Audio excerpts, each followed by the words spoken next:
Attention employees sa ating mga magigiting na manggagawa dyan. I hope makinig kayo sa video na ito. This is for your awareness. Ito ay tungkol guys sa inyong trabaho once na kayo ay tinanggal o nagkaroon ng termination.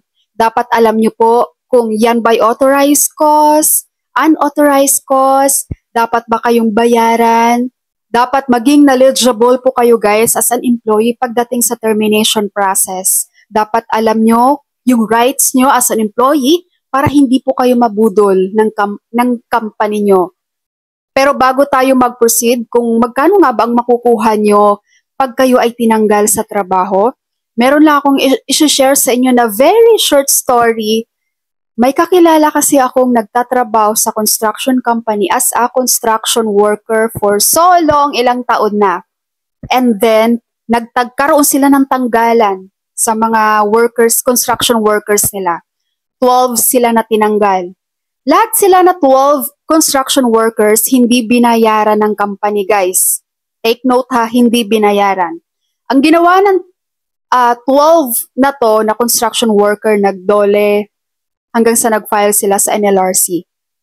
At habang ongoing yung case nila, guys, itong company nila, kinausap sila, nakipag-settle for only 20,000 pesos.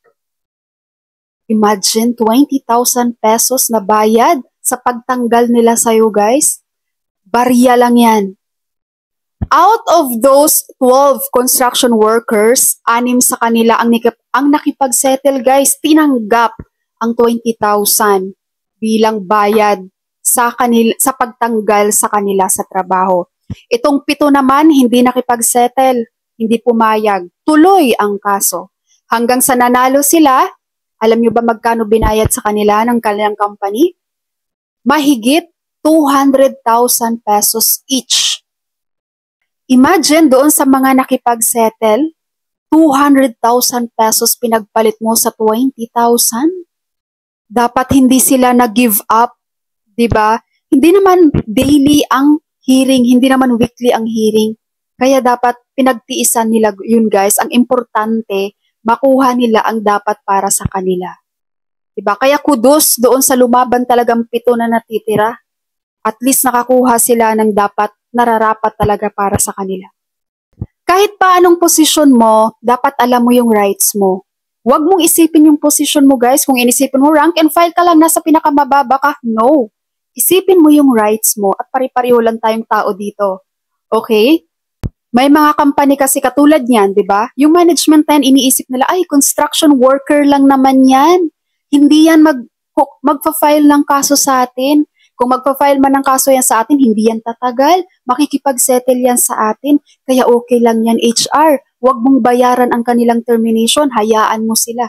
May mga ganyang management, guys. Kasi akala nila, mga construction worker, ay hindi nagsasalita, oo lang ng oo, tanggap lang ng tanggap.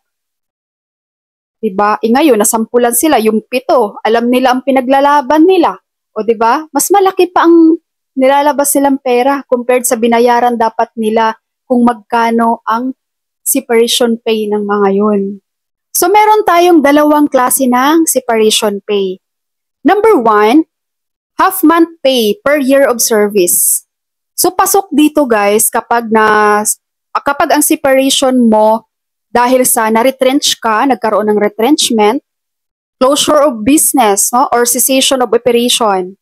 And then, when the employee is suffering from disease not curable within a period of 6 months. So, kapag nasa 3 na to ang reason ng iyong separation sa company, babayaran ka dapat nila ng half month of your salary times number of years on service. For example, ang monthly salary mo is 30,000 pesos. So half 15,000 times number of years in service. Kung 10 years ka, so 15,000 times 10 years. Of course guys, hindi pa kasama dito yung mga natitira mong 13th month, mga unpaid overtime, natira mong mga araw sa trabaho. Siyempre, i-add na lang yan dyan. Okay?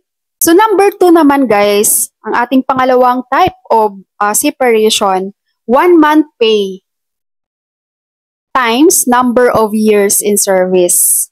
So, pasok dito yung mga reasons ng separation mo. Una, Installation by employer of labor-saving devices. For example, yung position mo ngayon guys, hindi na kailangan ng tao. Okay? Dahil meron ng machine na pwedeng gumawa ng ginagawa mo. Okay? Pangalawa, redundancy. Masyado ng redundant yung position mo. Pangatlo, impossible reinstatement of the employee to his or her former position. So kapag ang tatlo na to, usually guys, ang nangyayaring mga separation, retrenchment, tsaka redundancy, di ba? So makikita nyo dito ha, kung ano ang computation ng retrenchment, kung ano ang computation ng redundancy. Okay? So kapag ang tatlo na to guys, yan yung reason mo, ang computation nyo dyan is 1 month pay per year of service. So for example, ang iyong monthly is 30,000 times number of years in service. For example, 10 years ka nga. So 30,000 times 10 years. Yan yung makukuha mong separation pay sa pagtanggal nila sa trabaho sa'yo. Nagigets po? Alright, di ba ang dali lang ng computation? So kapag darating kayo sa panahon na magkaroon ng retrenchment, redundancy, whatsoever sa company nyo guys na nagtanggalan, alam na alam nyo sa sarili nyo kung magkano ang computation nyo. Para pagbigayan na ng cheque sa inyo guys ng separation pay, meron ka ng estimated amount kung magkano dapat ang matatanggap mo sa pagtanggal nila sa'yo. Ngayon, kung mas mababa yon, pwede mo silang kausapin, ma'am, bakit ganito lang? Di ba ganito yung computation? Kasi malakas sa loob mo, alam mo yung computation eh. You may share this video, guys, para maging aware naman yung iba. Lalong-lalo na talaga, guys, mas iniisip ko talaga dito, yung mga employees na kagaya na lang ng construction worker. Diba? Minsan kasi uulag sila ng oo, diba? So, iwasan yung oo ng oo, guys. Alamin nyo yung rights nyo dapat. Okay? So, if you have any questions, just comment below. Sasagutin po natin yan. Thank you so much for watching, everyone. God bless you all.